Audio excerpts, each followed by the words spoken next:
আসসালামু আলাইকুম। রাতের শীর্ষ সংবাদে স্বাগত জানাচ্ছি আমি খাদিজাতুল বিথি। তাদের প্রোটোকল বিএনপির ৩ গুণ বাড়িয়ে দিন তারেক রহমান। জামায়াতের সঙ্গে বন্ধুত্ব করতে চায় যুক্তরাষ্ট্র, ওয়াশিংটন পোস্ট। ভারতের মাটিতে টি-20 বিশ্বকাপ খেলতে যাবে না বাংলাদেশ। বিএনপি মিডিয়া সেলের থেকে জামায়াতের বট আইডি শক্তিশালী, ফেসবুকে মীর স্নিগ্ধ।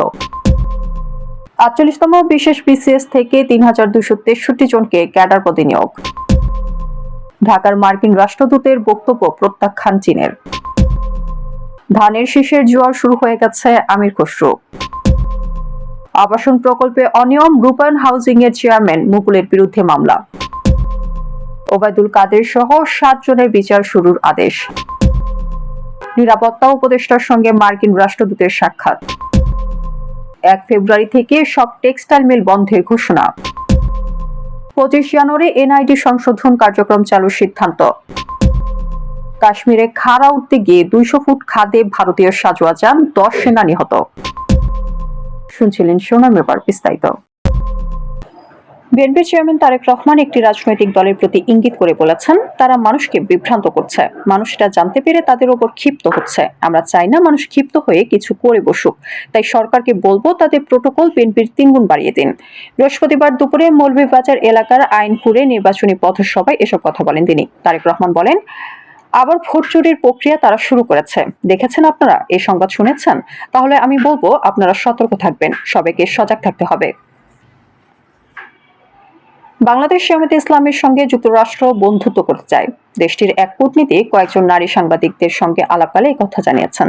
তাদের এই কথোপকথনের একটি অডিও পেয়েছে মার্কিন সংবাদ মাধ্যম ওয়াশিংটন পোস্ট।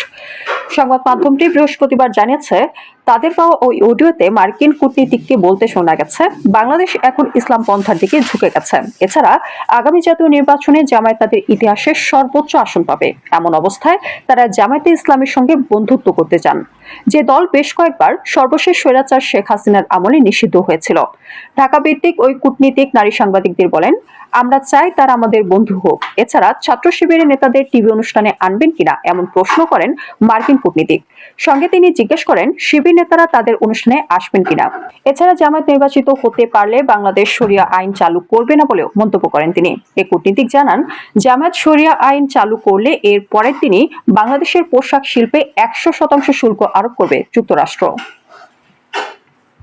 টি-20 বিশ্বকাপ খেলতে ভারতে না যাওয়ার চূড়ান্ত সিদ্ধান্ত নিয়েছে বাংলাদেশ। বৃহস্পতিবার ক্রিকেটারদের সঙ্গে যুব ক্রীড়া উপদেষ্টা ডক্টর আসিফ নজরুলের বৈঠকের পর এই সিদ্ধান্ত এসেছে। বৃহস্পতিবার ২২ জানুয়ারি ইন্টারকন্টিনেন্টালের ক্রিকেটারদের সঙ্গে বৈঠকের পর যুব ক্রীড়া উপদেষ্টা জানিয়েছেন, নিরাপত্তার শঙ্কায় ভারতে টি-20 বিশ্বকাপ খেলতে না যাওয়ার সিদ্ধান্ত বদলানোর কোনো সুযোগ নেই। আইসিসি বাংলাদেশের ভেন্যু স্থানান্তরের অনুরোধ না রেখে সুবিচার করেনি বলে উল্লেখ করেছেন আসিফ নজরুল। তার আশা, আইসিসি সুবিচার করবে। এর আগে নিরাপত্তা পরিস্থিতির কথা উল্লেখ করে আইসিসিকে দেয়া চিঠিতে বাংলাদেশ ক্রিকেট বোর্ড জানায়, বাংলাদেশ দল ভারতে বিশ্বকাপ খেলতে যাবে না। তবে বিশ্ব ক্রিকেটের নিয়ন্ত্রক সংস্থা গতকাল এক সংবাদ বিজ্ঞপ্তিতে স্পষ্ট করে দেয়, বিশ্বকাপ খেলতে হলে বাংলাদেশকে ভারতেই যেতে হবে এবং সূচিতে কোনো পরিবর্তন আনা হবে না। সামাজিক যোগাযোগ মাধ্যমে বিএনপি মিডিয়া সেলের তুলনায় জামায়াতে ইসলামের বট অ্যাকাউন্ট বা আইডিগুলো বেশি শক্তিশালী কিনা এমন এক মন্তব্য শেয়ার করেছেন জুলাই অভ্যুত্থানে শহীদ মীর মুগ্ধের ভাই মীর মাহবুবুর রহমান স্নিগ্ধ। তার শেয়ার করা আতিকু এ খানের এই পর্যবেক্ষণটি সামাজিক যোগাযোগ মাধ্যম ও রাজনৈতিক অঙ্গনে সৃষ্টি করেছে নতুন আলোচনার। বুধবার মধ্যরাতে ফেসবুকে নিজের ভেরিফাইড আইডিতে দেওয়া এক পোস্টে তিনি এটি শেয়ার করেন। আতিক লিখেন, সারাদিন ফেসবুকে সক্রিয় না থেকে মধ্যরাতে প্রবেশ করায় তিনি দেখতে পান বিএনপি চেয়ারম্যান তারেক রহমানের বিভিন্ন কর্মসূচি ও বক্তব্য সংক্রান্ত সংবাদে বিপুল সংখ্যক হাহা রিয়েক্ট দেওয়া হয়েছে। ৪৮তম বিসিএস বিশেষ পরীক্ষা ২০২৫-এর মাধ্যমে ৩,২৬৩ জন প্রার্থীকে বাংলাদেশ সিভিল সার্ভিসের বিসিএস বিভিন্ন ক্যাডারে নিয়োগ দেওয়া হয়েছে। বৃহস্পতিবার জনপ্রশাসন মন্ত্রণালয় থেকে জারি করা এক প্রজ্ঞাপনে এই তথ্য জানানো হয়। আগামী ১ ফেব্রুয়ারি সকালে স্বাস্থ্য সেবা বিভাগ, স্বাস্থ্য ও পরিবার কল্যাণ মন্ত্রণালয় কর্তৃক নির্ধারিত কার্যালয়ে যোগদানের জন্য প্রার্থীদের অনুরোধ করা হয়েছে। স্বাস্থ্য সেবা বিভাগ, স্বাস্থ্য ও পরিবার কল্যাণ মন্ত্রণালয় হতে পরবর্তী কোনো নির্দেশনা না পেলে উল্লেখিত তারিখেই তিনি সংশ্লিষ্ট মন্ত্রণালয় বিভাগে যোগদান করবেন। নির্ধারিত তারিখে যোগদান না করলে তিনি চাকরিতে যোগদান করতে সম্মত নন মর্মে ধরে নেওয়া হবে এবং এই নিয়োগপত্র বাতিল বলে গণ্য করা হবে। ঢাকায় নবনিযুক্ত মার্কিন রাষ্ট্রদূত ব্রেন্ট ক্রিস্টেনসনের চীন সম্পর্কিত মন্তব্য প্রত্যাখ্যান করেছেন বাংলাদেশে চীনা দূতাবাসের মুখপাত্র। বৃহস্পতিবার এক বার্তায় এই বক্তব্য প্রত্যাখ্যান করে ঢাকার চীনা দূতাবাস। গণমাধ্যমের প্রতিবেদন অনুসারে বাংলাদেশের নবনিযুক্ত মার্কিন রাষ্ট্রদূত সম্প্রতি দাবি করেছেন যে মার্কিন পক্ষ দক্ষিণ এশিয়ায় চীনের বিস্তৃত প্রভাব নিয়ে উদ্বেগ প্রকাশ করেছে এবং নির্দিষ্ট কিছু ক্ষেত্রে চীনের সঙ্গে জড়িত থাকার ঝুঁকি সম্পর্কে বাংলাদেশকে অবহিত করবে। এ বিষয়ে চীনা দূতাবাসের মুখপাত্র বলেন, বাংলাদেশে নিযুক্ত মার্কিন রাষ্ট্রদূতের এই ধরনের মন্তব্য দায়িত্বজ্ঞানহীন এবং সম্পূর্ণ ভিত্তিহীন। তারা সঠিক এবং ভুলকে গুলিয়ে ফেলে। কূটনৈতিক সম্পর্ক স্থাপনের পর থেকে গত 50 বছরে চীন এবং বাংলাদেশ সর্বদা একে অপরকে সমর্থন করেছে, একে অপরকে সমান বিবেচনা করেছে এবং উভয়ের জন্যই লাভজনক সহযোগিতার লক্ষ্যে কাজ করেছে। চীন বাংলাদেশ সহযোগিতা উভয় দেশের জনগণের জন্য সুবিধা প্রদান করেছে এবং ব্যাপক সমর্থন পেয়েছে।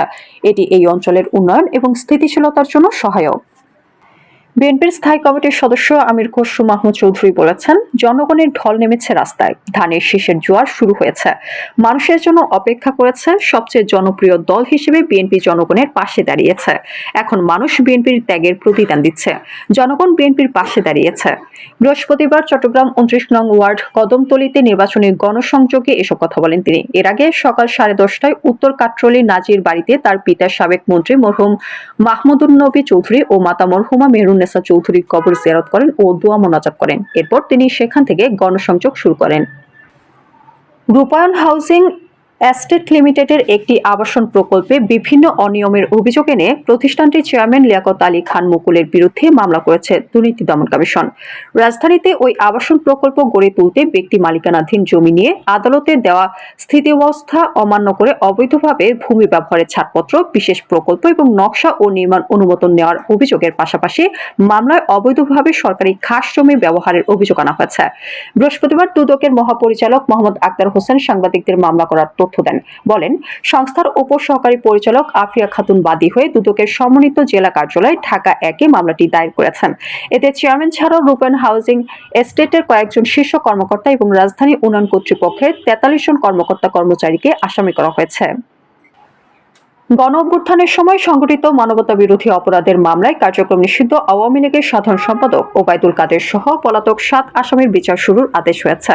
বৃহস্পতিবার 22 জানুয়ারি আন্তর্জাতিক অপরাধ ট্রাইব্যুনাল 2 আসামিদের বিরুদ্ধে অভিযোগ গঠন করে প্রসিকিউশনের সূচনা বক্তব্য এবং সাক্ষ্য গ্রহণের জন্য আগামী 17 ফেব্রুয়ারি দিন ধার্য করে। জাতীয় নিরাপত্তা উপদেষ্টার সঙ্গে সাক্ষাৎ করেছেন যুক্তরাষ্ট্রের নবনিযুক্ত রাষ্ট্রদূত ব্রেন্ট ক্রিস্টেনসন। বৃহস্পতিবার বিকেলে ঢাকায় তাদের মধ্যে এই সাক্ষাৎ অনুষ্ঠিত হয়। এ সময় ডক্টর খলিলুর রহমান বাংলাদেশে নতুন মার্কিন রাষ্ট্রদূত হিসেবে ক্রিস্টেনসনকে স্বাগত জানান। এছাড়াও ঢাকায় তার পূর্ববর্তী মেয়াদ এবং ওয়াশিংটন ডিসিতে মার্কিন সরকারের বিভিন্ন পদে দ্বিপাক্ষিক সম্পর্ক উন্নয়নে তার অবদানের কথা স্মরণ করেন। ডক্টর খলিলুর রহমান আশা প্রকাশ করেছেন যে তার বর্তমান মেয়াদে দুই দেশের সম্পর্ক নতুন উচ্চতায় পৌঁছাবে।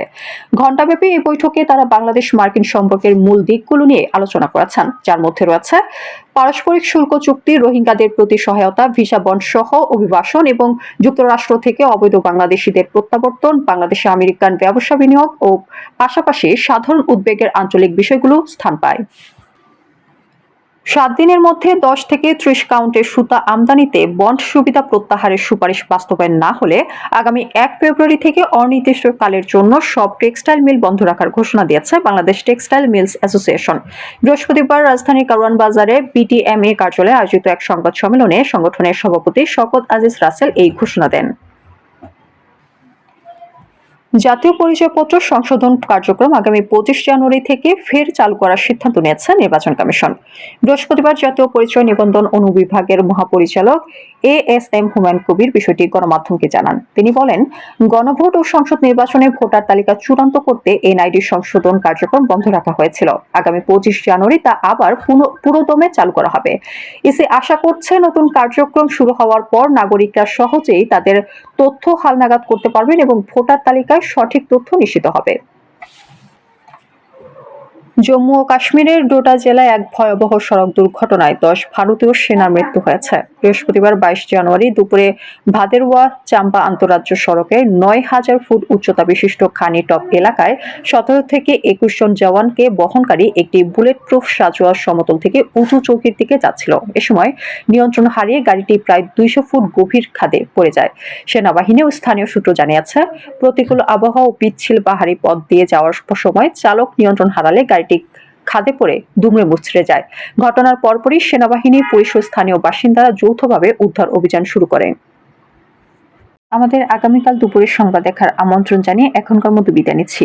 দর্শক, ভিডিওটি শেষ পর্যন্ত দেখার জন্য আপনাকে অসংখ্য ধন্যবাদ। নিত্য নতুন সংবাদ পেতে আমাদের ইউটিউব চ্যানেল সাবস্ক্রাইব করুন ও নিয়মিত নোটিফিকেশন পেতে বেল বাটনে ক্লিক করুন এবং আমাদের ফেসবুক পেজটি লাইক করুন। এছাড়াও আমাদের ভিডিওতে লাইক দিয়ে শেয়ার করুন। আল্লাহ হাফেজ।